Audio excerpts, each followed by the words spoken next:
Diploma in elementary education বা D.El.Ed এ 4th semester থাকছে হচ্ছে গিয়ে দুটো সাবজেক্ট 508 এবং 509 অথবা 510। তো 508 এবং 9 এর প্রিভিয়াস এর সলভড এমসিকিউগুলো অলরেডি দেওয়া হয়ে গেছে, চ্যানেলে আছে, দেখে নেবেন। আজকে আমি 510 লার্নিং সায়েন্স এট আপার প্রাইমারি লেভেলের প্রিভিয়াস এর সলভড এমসিকিউগুলো দিয়ে দিচ্ছি।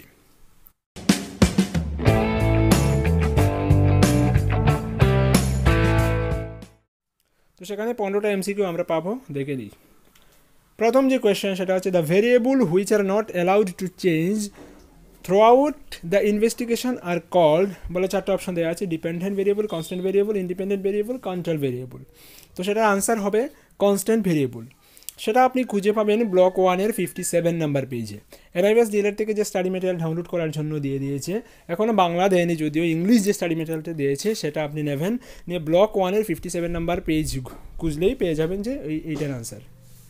তো 1-এর আনসার হচ্ছে option B. Question number 2, dash is known for his contribution to yoga. কার কন্ট্রিবিউশন যোগার জন্য, যার কন্ট্রিবিউশনটাকে এখনও আমরা মনে রাখি, বা উনি বিখ্যাত হয়েছিলেন যোগাতে ওনার কন্ট্রিবিউশনের জন্য। তো হচ্ছে কি নাগার্জুনা, পতঞ্জলি, চারক, সুশ্রু। তো সেটা আমরা জানি যে পতঞ্জলি, সেটা কিন্তু ব্লক 1-এর 5 নাম্বার পেজেই পেয়ে যাবেন। পতঞ্জলির নামে কিন্তু যোগা এখন যেটা করাচ্ছেন রামদেব, পতঞ্জলির নামে উনি আশ্রম তৈরি করেছেন। যাই হোক, এটা অনেক ব্যাপার। তো নাম্বার 3 হচ্ছে teaching learning process is totally teacher centered in inquiry approach, expository approach, discovery approach, all of the above. তো টিচিং লার্নিং প্রসেস বর্তমানে কিন্তু চলছে চাইল্ড সেন্ট্রিক। তো টিচার সেন্ট্রিক বা টিচার সেন্টার্ড কোন সময় ছিল বা কোন অ্যাপ্রোচে টিচার সেন্টার্ড ছিল, সেটা হচ্ছে এক্সপোজিটরি অ্যাপ্রোচ যেটা আছে, সেটাতে কিন্তু টিচিং লার্নিং প্রসেসটা টিচার সেন্টার ছিল, যেটা আপনি খুঁজে পাবেন ব্লক 1-এর 72 নাম্বার পেজে, দেখে নেবেন প্রয়োজন বোধে। Number 4, who challenged Aristotelian principle that heavy object fall faster than the light object. Aristotle বলেছিলেন যে উপর থেকে যদি দুটো জিনিসকে আমরা ছেড়ে দিই তাহলে ভারী জিনিসটা হালকা জিনিসের আগে নিচে পৌঁছবে। এই কথাটাকে চ্যালেঞ্জ করেছিলেন কোন বিজ্ঞানী? কোপারনিকাস, গ্যালিলিও, নিউটন নাকি আইনস্টাইন? তো সেটা চ্যালেঞ্জ করেছিলেন হচ্ছে গ্যালিলিও গ্যালিলাই ওনার পুরো নাম। সেটা ব্লক 1-এর 26 নাম্বার পেজে আপনি পেয়ে যাবেন।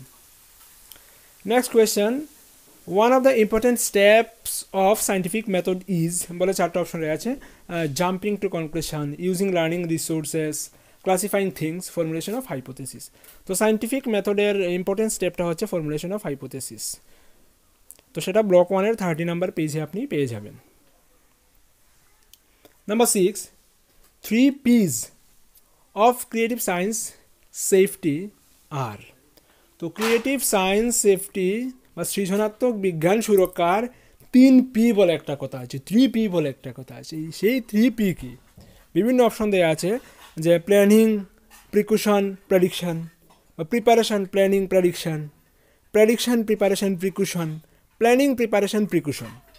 তো সেক্ষেত্রে সঠিক উত্তরটা হচ্ছে 6-এর option C, prediction, preparation and precaution. সেটা ব্লক 1-এর 106 নাম্বার পেজে পেয়ে যাবেন। Number 7, which of the following is dependent variable in the study effect of temperature on solubility of sugar in water? তো সেক্ষেত্রে 4টে অপশন রয়েছে, কোনটা ডিপেন্ডেন্ট ভেরিয়েবল হবে effect of temperature on solubility of water, sugar in ওয়াটারে। জলের মধ্যে চিনির দ্রাব্যতা, জলের মধ্যে চিনির দ্রাব্যতার ক্ষেত্রে তাপমাত্রার প্রভাব, এই যে ব্যাপারটা, এই ব্যাপারে কোনটা ডিপেন্ডেন্ট ভেরিয়েবল? তো সেটা ব্লক 1-এর 98 নাম্বারে পাবেন। আমি কিন্তু আনসারটা বলে দিচ্ছি না, সেটা আপনাদের জন্য দিয়ে দিলাম। কমেন্ট বক্সে অবশ্যই আপনারা কমেন্ট করে আনসার দেবেন, সেটা কি এ হবে, বি হবে, সি হবে নাকি ডি হবে, সেটা আপনাদের জন্য আমি দিলাম। ব্লক 1-এর 98 নাম্বার পেজ খুঁজলেই কিন্তু ওরা এসে পেয়ে যাবেন। আর যদি না পান তাহলে বলবেন, আমি পরে আনসারগুলো বলে দেবো। যাই হোক, যাচ্ছি নেক্সট কোয়েশ্চেনে। Question number 8, one of the limitations of discovery method is. Discovery মেথডের লিমিটেশনটা কি? Students enjoy learning. It is a thought-provoking method. It is time consuming, it develops scientific Outlook. তো শুধু সি নাম্বারটাই হচ্ছে ডিসকভারি মেথডের লিমিটেশন। বাকি যে তিনটা রয়েছে এ, বি এবং ডি, সেগুলো হচ্ছে ডিসকভারি মেথডের অ্যাডভান্টেজ, আর সিটাই হচ্ছে ডিসঅ্যাডভান্টেজ বা লিমিটেশন, যে it is time consuming, discovery মেথডটা অনেক সময় নিয়ে নেয়। তো সেটা ব্লক 1-এর 78 নাম্বার পেজে আপনি পেয়ে যাবেন। Number 9, the students collect picture of different animal and then put them in different groups, which scientific concept is reflect in this activity.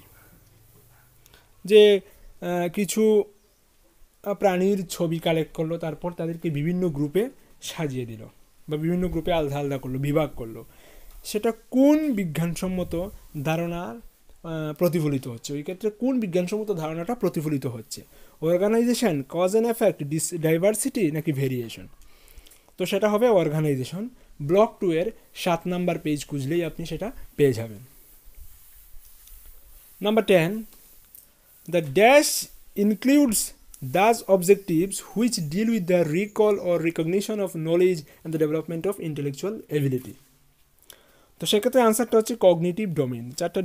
তিনটা রয়েছে, যে psychomotor domain, effective domain, cognitive domain, none of the above.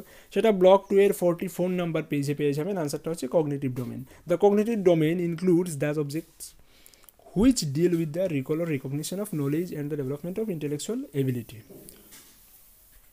Number 11, dash is a continuous comprehensive process which consists of the qualitative aspect, the quantitative aspect and the value judgment.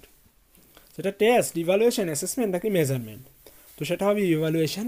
Block 2-এর 60 number page খুঁজলেই সেটা আপনি পেয়ে যাবেন, যে evaluation is a continuous comprehensive process which consist of the qualitative aspect, the quantitative aspect and the value judgement.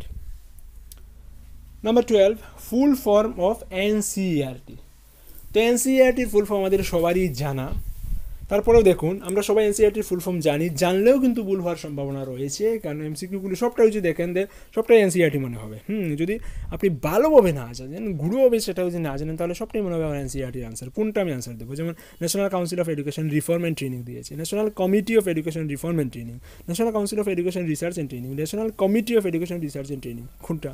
সেক্ষেত্রে সঠিক উত্তর হচ্ছে সি, ব্লক 2-এর 86 নাম্বার পেজ। এগুলো কিন্তু একটু কনফিউশন হয়ে যায়, আমাদের জানা থাকলেও কিন্তু অপশনগুলো দেখে একটু সমস্যা হয়ে যায়, কিন্তু আপনার যদি ভালোভাবে জানা থাকে তাহলে কোনো সমস্যা হবে না। তো 12-এর C number answer. 13, diagnostic test are designed to. Diagnostic test কাদের জন্য বা কী উদ্দেশ্যে, বা ডায়াগনস্টিক টেস্ট থেকে আমরা কী বের করতে পারি?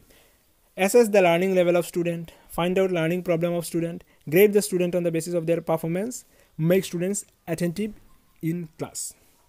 তো ডায়াগনস্টিক টেস্ট সেটা find out learning problem of student, ছাত্রদের শিক্ষণের ক্ষেত্রে কী সমস্যা হচ্ছে সেটা বের করার জন্য আমরা ডায়াগনস্টিক টেস্ট নেই। সেটা আপনি ব্লক 2-এর 57 নাম্বার পেজ দেখলেই পেয়ে যাবেন। Number 14, teaching all students with special needs in a general class is called. সমস্ত ধরনের শিশুকে একটি সাধারণ শ্রেণীকক্ষে পড়ালাম, এক্ষেত্রে কি বিকলাঙ্গ থাকলো, যে শুনে নাটা আমি বলছি না, মানে সব ধরনের বিকলাঙ্গজনিত সমস্যা যাদের রয়েছে তারাও থাকলো, ভালো স্টুডেন্ট থাকলো, যারা দুর্বল শিক্ষার্থী তারাও থাকলো, সবাই একসাথে পড়াশোনা করলো একটা শ্রেণীকক্ষে। এই যে সিস্টেমটা, এটাকে কী বলা হয়? জেনারেল এডুকেশন, ইনক্লুসিভ এডুকেশন, কো এডুকেশন নাকি স্পেশাল এডুকেশন? সেটাকে অন্তর্ভুক্তিমূলক শিক্ষা বা ইনক্লুসিভ এডুকেশন বলা হয়। ব্লক 2-এর 70 নাম্বার পেজ খুঁজলেই সেটা আপনি পেয়ে যাবেন। Number 15, the student draws the structure of a flower, the learning outcome it measures is।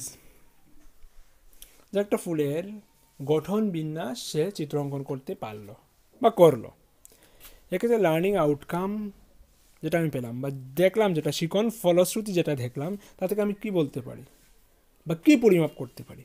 Knowledge, understanding, application নাকি skill? The student draws the structure of a flower, the learning outcome is measures is skill। এক্ষেত্রে সেটা আমরা যেটা measure করলাম সেটা হচ্ছে skill. সেটা block 2-এর 49 number পেজে আপনি পেয়ে যাবেন। তো এই ছিল আমার 15টা এমসিকিউ, প্রিভিয়াস ইয়ারের সলভ এমসিকিউ এর কালেকশন, যেখানে আমি একটা কিন্তু আপনাদের বলে দিইনি, আপনাদের জন্য রেখে দিলাম। তো এই পিডিএফ ফাইলটা আপনি অনায়াসে ডাউনলোড করতে পারবেন। ভিডিও ডেসক্রিপশন লিঙ্ক ক্লিক করলে অনেকগুলো লিঙ্ক পাবেন, সেখান থেকে আপনি পিডিএফ ফাইলটা ডাউনলোড করতে পারবেন। এটার আমি ইমেজ কপি ব্লগ স্পটে আপলোড করে দেবো, সেখান থেকে আপনি প্রয়োজনে ডাউনলোড করে নিতে পারবেন www.smdntutorial.blogspot.com। দেখতে থাকুন SMDN টিউটোরিয়াল আর কিপ স্টাডিং। ধন্যবাদ।